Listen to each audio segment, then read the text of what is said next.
naman kasi ngayon lang kayo nagsaing. Alam niyo, makapunan na. Kaya mo na, ngayon na kasi ako nagbigay ng pambili ng bigas eh. Ano pa nga bang magagawa ko? Oh, ikaw.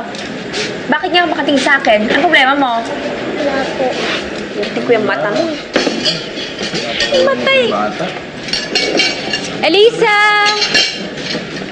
Dose yung kanin. Nay! Nak! Kamusta? Oh, kamusta yung lakad niyo na Imelda? Okay naman. Halika nga na. Kain na. Namiss talaga kita. Okay naman, kuya. Kuya, natanggap na pala ako sa trabaho. Malaki naman daw yung sweldo, saka madami daw benefits. Ayos. Ay, salamat.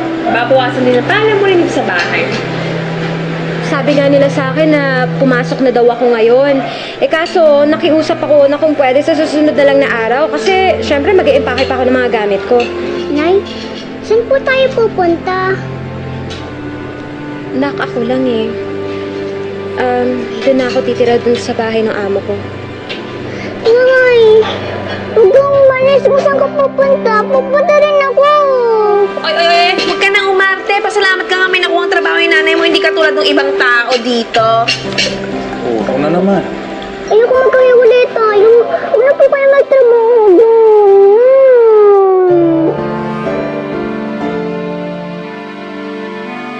Elisa, anak, huwag ka na malungkot. Nay, huwag na po kayo magtrabaho. Dito na po kayo. Okay naman po tayo Nay, sige na. Dito na po muna kayo. Anak, kailangan magtrabaho si nanay para mabigyan kita ng magandang buhay.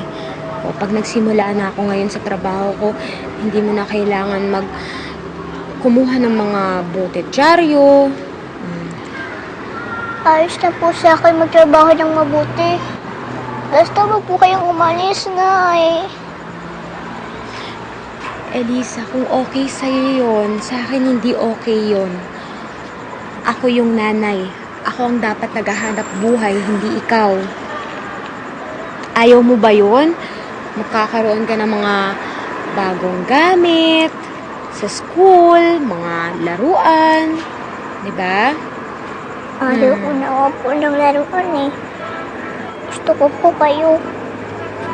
Nakalimutan niyo na po ba yung promise niyo? Kahit wala po tayong pera, sabi niyo hindi niyo po ako iiwan.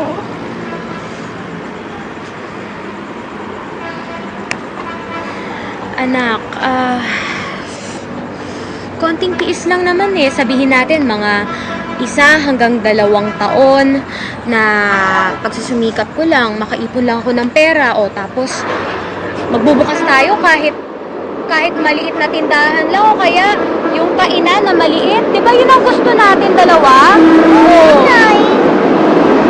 Kung gusto natin dalawa yun, edi huwag ka na malungkot. Di ba? Para hindi na tayo magkalayo uli. Gusto mo ba yun? Huwag ka na malungkot, anak. Kasi pag nalulungkot ka, nalulungkot din ang nanay. Ha? Tama na.